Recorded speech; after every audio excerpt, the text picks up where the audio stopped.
Hello दोस्तों, Bong इन्फोस्कोप channel पर आपका स्वागत है। अगर आप चैनल पर नए हैं और रहस्यमय फैक्ट वीडियो पसंद करते हैं तो हमारे चैनल को सब्सक्राइब जरूर करें और साथ में बेल आइकॉन को जरूर दबाना। तो चलिए शुरू करते हैं। इस वीडियो में हम आपको दुनिया की 10 ऐसी जगहों के बारे में बताएंगे जिसे पढ़कर आप रोमांचित तो होंगे ही, साथ में आपके रोंगटे भी खड़े हो सकते हैं। इस वीडियो आपको 2 पार्ट में देखने को मिलेगी। सेकंड पार्ट देखने का लिए लिंक डिस्क्रिप्शन में चेक करें या इस वीडियो का ऊपर राइट साइड पे देखें। दुनिया के हर कोने में भटकती आत्माओं के बारे में बहुत सी भ्रांतियां हैं। कई लोगों ने इसको महसूस किया है तो कई लोगों ने खुद देखने का दावा भी किया है। भूत बनकर भटकती इन आत्माओं के अस्तित्व में कितनी सच्चाई है, इसके बारे में लोगों की अलग अलग राय है। बहरहाल, भूतों का होना या न होना हमेशा से एक कौतूहल का विषय रहा है। विज्ञान के इस युग में हमने उनके अस्तित्व को हमेशा नकारा है, लेकिन ऐसे भी कई लोग हैं जिन्होंने इस डर का अनुभव किया है। वास्तविकता यह है कि असल जीवन में भी कई ऐसी जगहें हैं जहां भूत प्रेत को लेकर बात होती रही है। ऐसी जगहें तो सैकड़ों की संख्या में हैं, परंतु यहां हम आपको दुनिया की 10 ऐसी जगहों के बारे में बताएंगे जिसे पढ़कर आप रोमांचित तो होंगे ही, आपके रोंगटे भी खड़े हो सकते हैं। तो चलिए शुरू करते हैं। मोंटे क्रिस्टो रियासत, New South Wales, Australia. Monte Cristo, Australia. ऐतिहासिक मोंटे क्रिस्टो रियासत ऑस्ट्रेलिया में न्यू साउथ वेल्स के जूनी इलाके में स्थित है। इस रियासत को ऑस्ट्रेलिया के सबसे अधिक भुतहा और डरावनी जगहों में शुमार किया गया है। इसकी वजह वर्ष 1885 में इसके निर्माण के बाद से ही यहाँ घटी कई दुखद घटनाएं हैं। निर्माण के बाद मोंटे क्रिस्टो का मालिकाना हक क्रेवले परिवार के पास रहा और यह परिवार वर्ष 1948 तक यहाँ रहा। इस दौरान यहाँ कई अनहोनी घटनाएं घटी, जिनमें से कईयों को अपनी जान से हाथ धोना पड़ा था। एक बच्चे का सीढ़ियों से गिरने पर हुई दुखद मौत, एक नौकरानी की घर के बालकनी से गिरने से हुई मृत्यु और अस्तबल में काम करने वाले एक लड़के की आग से जलने से हुई अस्वाभाविक मृत्यु जैसी कई घटनाएं हैं, जिससे यह जगह मनहूस माना जाने लगा। कहा यह भी जाता है कि मोंटे क्रिस्टो रियासत की रखवाली करने वाले व्यक्ति का एक बेटा था जिसका नाम हैरोल्ड था। वो पागल था और कभी कभी हिंसक हो जाता था, इसलिए उसे लगभग 40 वर्षों तक लोहे के चेन से बांधकर उसके घर में बंद रखा गया था। एक दिन लोगों ने देखा कि वो अपनी मर चुकी मां के शव के साथ लिपटा पड़ा है। इस घटना के बाद उसे पागलखाने भेज दिया गया, जहां कुछ दिनों बाद ही उसकी मौत हो गई। अंततः लगातार हो रही अनहोनी और डरावनी घटनाओं से विचलित होकर क्रेवले परिवार ने वर्ष 1948 में उस जगह को छोड़ दिया। इस परिवार के जाने के बाद भी यहाँ हो रही अस्वाभाविक मौतों का सिलसिला नहीं थमा। क्रेवले परिवार के जाने के बाद इसे किराए पर देने के लिए कुछ लोगों ने मिलकर मोंटे क्रिस्टो को खरीद लिया और वही वे सभी रखवाले के लिए बने मकान में रहने लगे। परंतु कुछ दिनों के अंदर ही उनमें से एक की वहां हत्या हो गई। इस हत्या के बाद बाकी बचे लोगों ने उस जगह को छोड़ दिया और तब से मोंटे क्रिस्टो वीरान पड़ा हुआ है।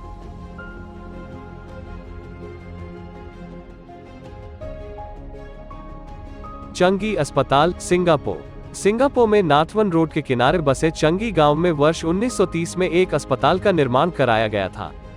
गांव के नाम पर इस अस्पताल का नाम चंगी अस्पताल रखा गया। शुरू के कई वर्षों तक यह अस्पताल आम अस्पतालों की तरह कार्यरत रहा, परंतु दूसरे विश्व युद्ध के दौरान इस इलाके पर जापान का कब्जा होने के बाद इसे मिलिट्री अस्पताल में तब्दील कर दिया गया। हाईवे के किनारे होने के कारण यहां युद्ध में घायल सैनिकों को लाना सुविधाजनक था।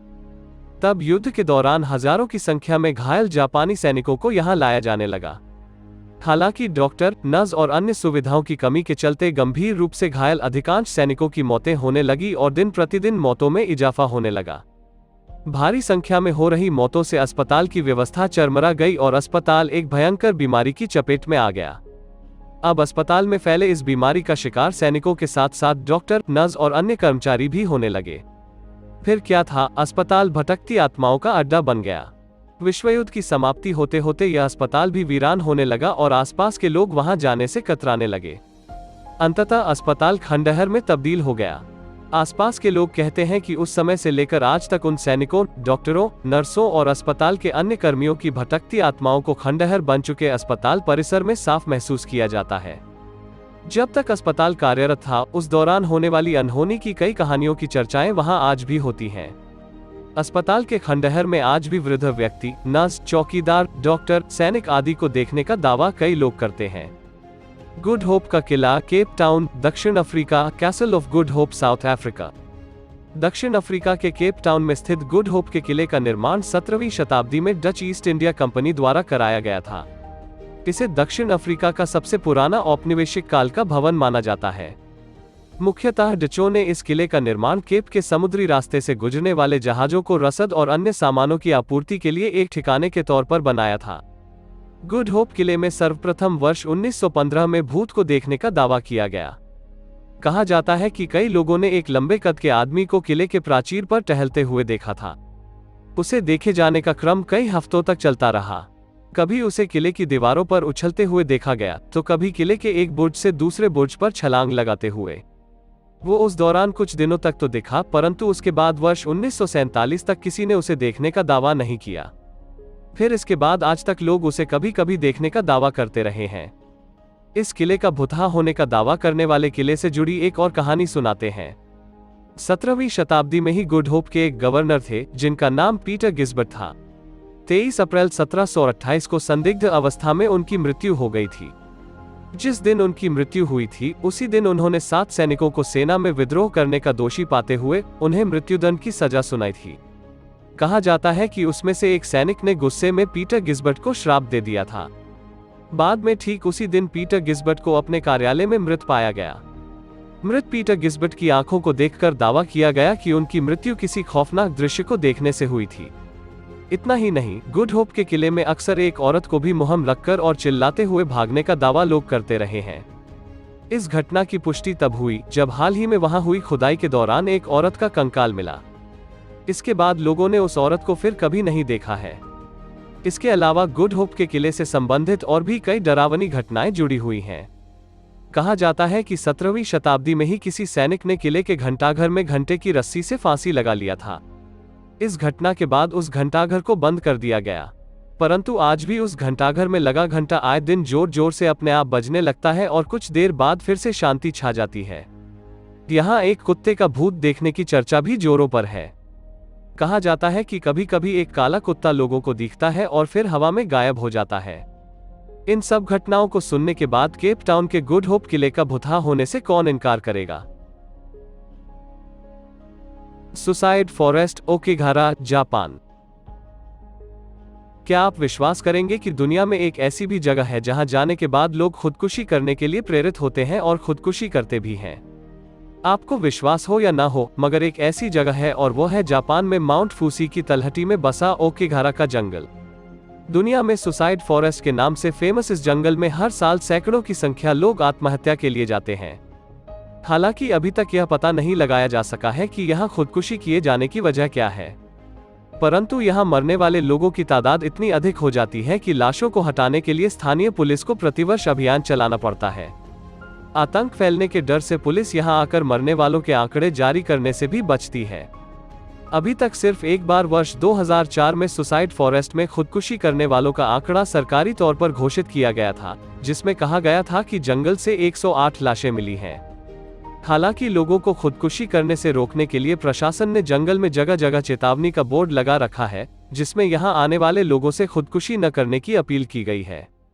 बहरहाल आमतौर पर लोगों का मानना है कि यहाँ खुदकुशी करने वालों की आत्माएं भटक रही हैं और वही आत्माएं यहाँ आने वालों को खुदकुशी करने के लिए प्रेरित करती हैं। इससे इत्तर ओकिगारा के जंगल में खुदकुशी को एक पौराणिक कथा से भी जोड़ा जाता है। कहानी के अनुसार इस इलाके में एक बार भीषण अकाल पड़ा था। भूख से बिलखते लोग खाने की तलाश में ओकिगारा के जंगल में आ गए और यहीं वे सभी काल के ग्रास बन गए। कहा जाता है कि उन्हीं सब की आत्माएं यहाँ भटक रही हैं और वे यहाँ आने वालों को अपना शिकार बना रहे हैं। ये सब बातें सही हो या ना हो, परंतु खुदकुशी की प्रेरणा देने वाले ओकिगारा के डरावने कृत्य एक शोध का विषय अवश्य है।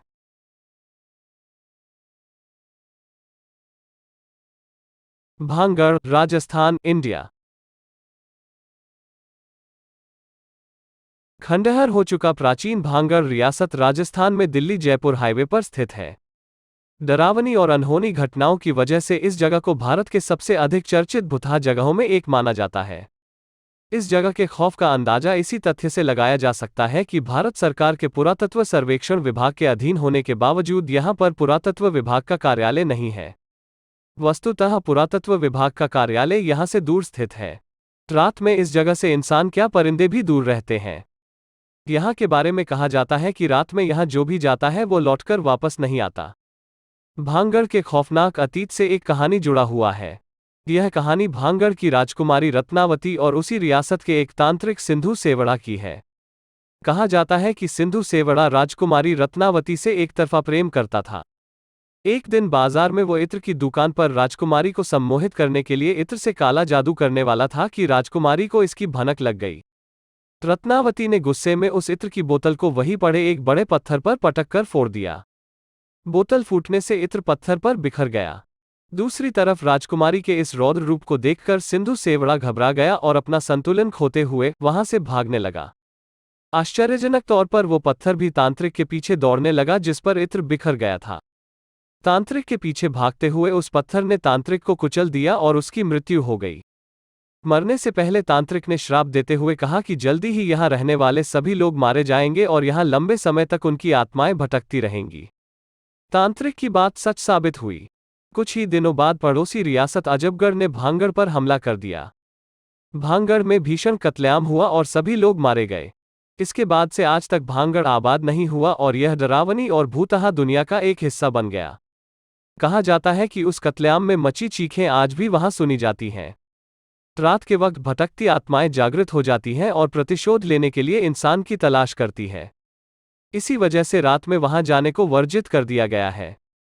तो दोस्तों, वीडियो कैसी लगी कमेंट करके ज़रूर बताएं। वीडियो को अपनी दोस्तों से शेयर ज़रूर करें।